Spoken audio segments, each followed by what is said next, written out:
Fidèles téléspectateurs, merci à vous qui nous suivez permanemment. Mesdames et messieurs, bonsoir et bienvenue dans ce flash d'information. Dans le cadre de la célébration de la fête de Tabaski, notre équipe de reportage a fait un tour au grand marché de Bamako afin de s'imprégner de l'ambiance qui précède la fête. Tata Touré et Samba Traoré. À quelques jours de la célébration de la fête de Tabaski, les marchés sont très bien approvisionnés en basins, chaussures, habits et colliers. Malgré cela, les prix ont connu une hausse considérable au point d'inquiéter les clients. Vraiment, maintenant au marché, tout est cher, on ne peut rien acheter. Surtout avec les basins. L'année dernière, nous l'avons acheté à 6 000 francs, mais cette année, c'est jusqu'à 7 000 francs. Donc vraiment, les prix sont élevés. On demande vraiment aux autorités de diminuer les prix. Parce qu'avec l'état du pays maintenant, vraiment, ça devient de plus en plus cher. Nous n'avons pas le choix parce qu'on veut se faire belle pour la fête. Donc raison pour laquelle on achète les habits. Je demande aux commerçants de diminuer les prix. Parce que vraiment, tout est cher, on ne peut rien acheter. Vraiment. En tout cas, on est venu au marché pour les achats de la fête, mais c'est un peu trop cher les effets qu'on veut acheter. Même les trucs qu'on achetait auparavant à 100 francs, tous ceux sont devenus à 150 ou à 200 francs. Vraiment, on ne comprend plus rien. Mais on va faire comment? Comme c'est pour une journée, tout le monde doit bien s'habiller, être content. Donc, on s'oblige à acheter les trucs. Donc, c'est pourquoi on les achète. On implore vraiment les commerçants, comme le pays même est chaud, ils n'ont qu'à essayer de diminuer les prix des marchandises pour qu'on puisse vraiment acheter à notre aise, 10 heures au marché de Bamako, l'animation est au rendez-vous. Les préparatifs se poursuivent, les marchands ambulants se promènent avec leurs articles. Ce que j'ai constaté, ce n'est pas comme les années précédentes. Mais alhamdoulilah, on dit vraiment Dieu merci, ici ça bouge un peu. Chaque fois on vient avec des nouveaux marchandises. Pour certains revendeurs, il y a de nouveaux produits sur le terrain. Mais le difficile quotidien de Bamako fait qu'il n'y a pas de potentiel acheteur. Là maintenant, on est au grand marché, au milieu du grand marché même. Ici, on appelle ça l'endroit du marché rose, face de l'immeuble Silla. On a beaucoup de problèmes ici. Tu vois, il y a un trou ici, bon, l'eau parvient jusqu'à au bout là-bas.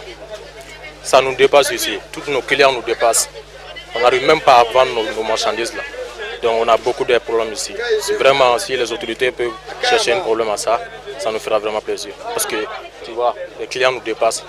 Ils passent partout, mais sauf ici. Aujourd'hui quand même ça va du mieux. Mais ça fait un mois maintenant qu'on ne travaille pas. Ça fait un mois qu'on ne travaille pas.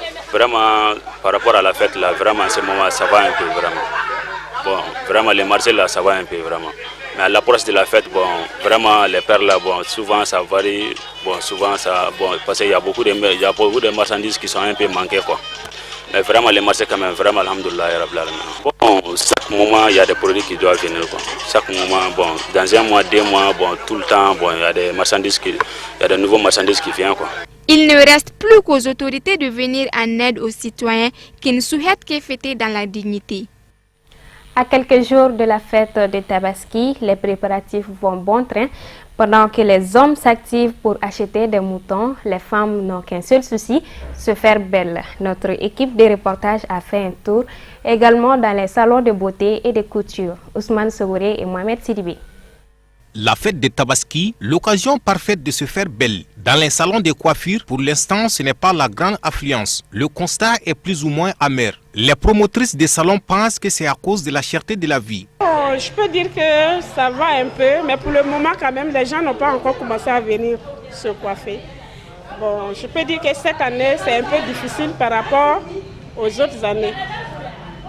Par exemple, les autres années, actuellement, ça va trouver qu'on avait déjà commencé les préparatifs de la fête parce que les gens viennent se tisser, faire le défrisage, pédicure, manucure et autres. Mais comme vous le voyez, c'est calme. Vous-même vous voyez, donc c'est comme ça. On attend d'abord la clientèle. Bon, je pense que c'est dû à la pauvreté hein, parce que les gens sont, il n'y a pas d'argent. Tu vois, rien ne circule pour le moment. Bon, or aussi, on vit de ça. Donc, je pense que c'est dû au fait à la pauvreté. Les gens n'ont pas d'argent actuellement et puis il y a la rentrée aussi qui est proche aussi. Donc tu vois, c'est un peu compliqué quoi. Et puis aussi, actuellement aussi, le marché aussi joue un peu sur nous. Parce que le marché, tout le monde aime la facilité. Donc tout le monde préfère aller là-bas. Nous ici, c'est vrai que les salons sont un peu plus chers que le marché. Mais nous aussi, on paye les impôts. Il y a la mairie qui est là, il y a la location qui est là. Donc c'est pas facile quand même pour nous. Qu'elles viennent se faire belle, on est là pour elles.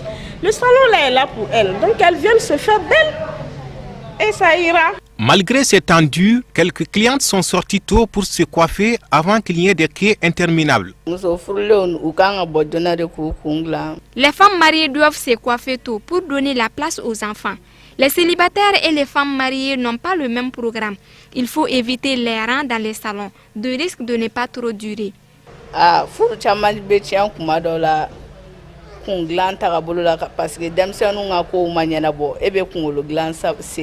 De l'autre côté, chez les tailleurs, c'est pratiquement la dernière phase des travaux. Les clients ont déjà commencé à récupérer leurs habits, mais selon eux, la situation financière des uns et des autres impacte sur cette fête. Ça dépend. Il y a toutes sortes de modèles, jupes, pagne-jupes et robes. Seulement les clientes ne viennent pas tôt à cause de la situation financière.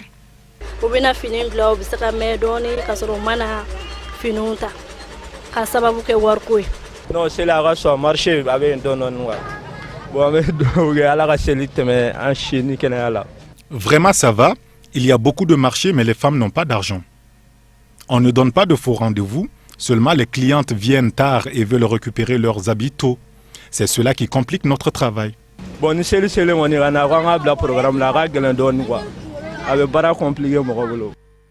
Avant de boucler cette édition, voyons à présent l'essentiel de l'actualité africaine, en bref et en images, commenté par Amadou Diara.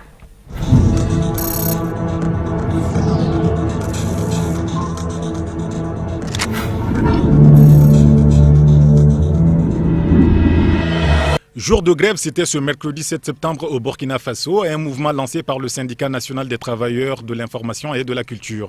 Une grève qui a été bien observée par les médias publics qui n'ont diffusé que de la musique. Nos confrères burkinabés revendiquent de meilleures conditions de travail et une révalorisation de leur salaire. En raison de ce mouvement de débrayage, même les audiences du président de la République n'ont pas été couvertes par la télévision et la radio nationale. Tout au long de cette journée, un message d'information sur les perturbations des programmes liés à la grève tournait en boucle sur les écrans. Une façon d'assurer la continuité de l'antenne selon le directeur de l'organe public burkinabé.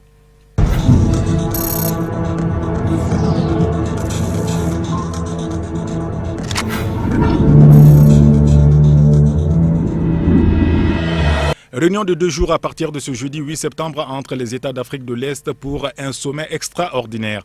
Les 5 principaux pays, à savoir la Tanzanie, le Kenya, le Rwanda, l'Ouganda et le Burundi, plancheront sur l'épineux dossier de la crise burundaise, notamment la candidature et la réélection contestée de Pierre Nkurunziza, qui se fait représenter par son ministre des Affaires étrangères au sommet qui se tient à Dar es Salaam en Tanzanie. On se rappelle qu'il y a 6 mois de cela, cette communauté d'Afrique de l'Est avait désigné le président tanzanien afin de relancer le dialogue burundais. Mais aujourd'hui, le régime de Nkurunziza refuse toujours de rencontrer les opposants en exil du SNARED qu'il accuse de compter des terroristes dans ses rangs. Un climat de vive tension dans lequel pouvoir, opposants et société civile avaient chacun de leur côté donné son avis sur une nouvelle feuille de route dans laquelle le facilitateur proposerait par exemple la formation d'un nouveau gouvernement d'union nationale.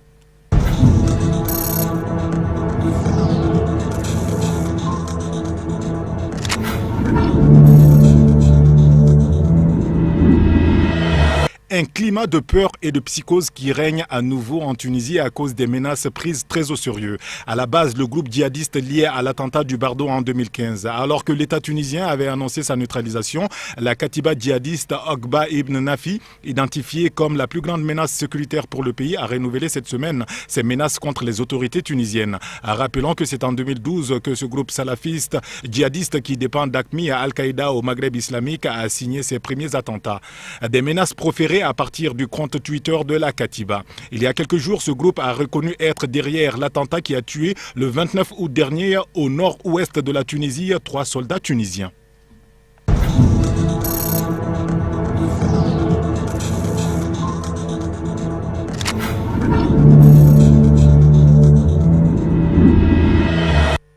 Voilà, c'est donc tout pour aujourd'hui. Merci de nous avoir suivis. Le programme continue sur Cherifla TV. Bonsoir.